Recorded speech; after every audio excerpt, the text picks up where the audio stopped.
Right. ఇదే విషయానికి సంబంధించి బీఆర్ఎస్ నాయకులు మాజీ ఐపీఎస్ ఆర్ఎస్ ప్రవీణ్ కుమార్ మాట్లాడుతున్నారు. లైవ్లో చూద్దాం. కొన్ని కాపీ క్యాట్ కార్బన్ కాపీ పార్టీలు వాళ్ళ గురించి కూడా నేను మాట్లాడతా తప్పకుండా. సో ఎవరిని కాపాడడానికి కుట్రలు చేస్తున్న విషయం కూడా మాట్లాడతా. మీకు ఏమైనా సమాచారం వస్తే 1098 చైల్డ్ కేర్ హెల్ప్ లైన్ ఉంటుందండి. లేకపోతే డయల్ 100 డయల్ 100 అనే నెంబర్ కూడా మీరు కాల్ చేసి చెప్పండి. మీ వివరాలు గోప్యంగా వస్తే, లేకపోతే మాకు ట్విట్టర్లో కానీ ఫేస్బుక్లో కానీ ఇన్స్టాలో కానీ మా ఐడికైనా లేకపోతే ఎవరికైనా మీరు దయచేసి డిఎం చేయండి. లేకపోతే మా వాట్సాప్ మా నెంబర్ అందరి దగ్గర ఉంటుంది జనరల్గా, వాడు మా గూగుల్లో కూడా దొరుకుతుంది. ఆ నెంబర్కు మెసేజ్ చేయండి. మీ వివరాలు గోప్యంగా పెడతాం, పోలీసు వాళ్ళకి అప్పగిస్తాం. మేము పోలీసింగ్ చేయం, అది మా డ్యూటీ కాదు. మేము డబ్బులు ఇస్తున్నది, పన్ను ఇస్తున్నది పోలీసు వాళ్ళకు జీతాలు ఇస్తున్నది మన పన్నుల నుంచే. వాళ్ళ డ్యూటీ మనందరి ధన మాన ప్రాణాలు రక్షించడం. అందుకొరకు ఇది వాళ్ళే డ్యూటీ చేయాలి. ఇక రెండోది, ఈరోజు ఉదయం బాధితురాలి తల్లి నాతో మాట్లాడింది. చాలా బాధగా ఉంది ఈ విషయం చెప్పాలంటే, కానీ చెప్పాలి. ఒక తల్లి క్షోభ ఏ విధంగా ఉంటుందనేది. గత 2 రోజుల నుంచి మరి ఇప్పుడు కొత్తగా సిట్కు చీఫ్ రితురాజ్ అనే ఒక కూకట్పల్లి డీసీపీ గారిని నియమించారు. వారు తన పని తాను చేసుకుంటే పోతున్నారు. నిజానికి చెప్పాలంటే ఉన్నట్టు చెప్పాలి. ఆమె వచ్చిన తర్వాతనే కేసులో కొంత పురోగతి కనిపిస్తూ ఉన్నది.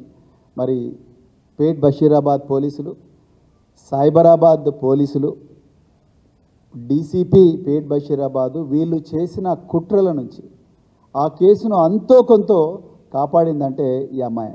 ఎవరు? ఈ ఆఫీసరే, మహిళా ఆఫీసర్ రితురాజ్. సో ఈమె ప్రస్తుతానికి ఆ ఎఫ్ఐఆర్ను సెక్షన్ 11 నుండి, అంటే బెయిలబుల్ సెక్షన్స్ పెట్టించి తప్పించాలని సాయి భగీరథ్ను చూసిండ్రు కదా, ఆ సెక్షన్ నుంచి ఆ అమ్మాయి స్టేట్మెంటు, మరి ముఖ్యంగా వాళ్ళ అమ్మగారి స్టేట్మెంటు రికార్డు చేసి సెక్షన్ 6కు కన్వర్ట్ చేసిన ఘనత ఎవరికైనా ఇవ్వాలంటే అది ఋతురాజ్ గారికి ఇవ్వాలి. వారికి హృదయపూర్వక ధన్యవాదాలు. తెలంగాణలో ఉండే అందరి తల్లిదండ్రుల నుండి, అదేవిధంగా తెలంగాణ మహిళా లోకం నుండి. సో ఇందులో మరి ఏమంటారు, ఈ అమ్మాయి కేసులో సెక్షను మార్చారు. దాని తర్వాత నిన్న కూడా చాలా ఇన్వెస్టిగేషన్ జరిగింది. ఏ ఇన్వెస్టిగేషన్లు జరిగినాయి అనేది నేను చెప్పను, ఇది నాకు అనవసరం. ఈ సబ్జెక్ట్ మ్యాటర్ కాదు ఇక్కడ, ఎందుకంటే చాలా సెన్సిటివ్ కేసు కాబట్టి వాళ్ళు ఏమేమి ఇన్వెస్టిగేషన్లు చేస్తున్నారు, ఇన్వెస్టిగేషన్ ఏ రూపంలో అవుతుంది అనేది నేను ఇక్కడ చెప్పను కూడా. నేను బాధ్యత లేని పోలీస్ అధికారిని కాదు, నేను మాజీ పోలీస్ అధికారిని. ఓకే. సో ఇకపోతే ఇదే క్రమంలో ఈ కేసు మీరు ట్రాజెక్టరీ చూస్తే నిజంగా ఒళ్ళు గగురుపడుస్తుంది. ఈ కేసులో ఈ అమ్మాయి వ్యక్తిత్వాన్ని అడుగడుగున, ఈ అమ్మాయి వ్యక్తిత్వాన్ని, ఆ అమ్మాయి కుటుంబం యొక్క వ్యక్తిత్వాన్ని నాశనం చేయాలని చెప్పేసి, బురద చల్లాలని చెప్పేసి, వాళ్ళ మనోస్థైర్యాన్ని దెబ్బతీయాలని చెప్పేసి అడుగడుగున కూడా కుట్రలు జరుగుతూ ఉన్నాయి. ఈరోజు వాళ్ళ అమ్మగారు నాకు చెప్పింది ఏంటంటే, సార్ మేము ఈ కేసులో తప్పనిసరిగా పోరాడతాం, మాకు న్యాయం జరిగేదాకా పోరాడతాం.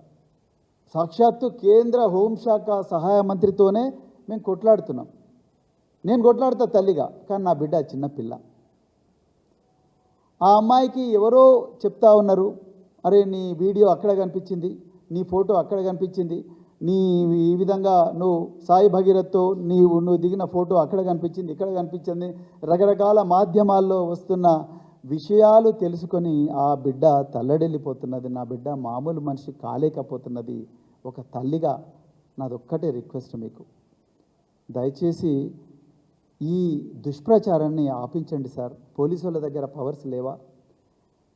ఇలా ముఖ్యమంత్రి గారే సాక్షాత్తు నిందితుడి తండ్రితోని దేశ ప్రధానమంత్రి సభలో బేటీ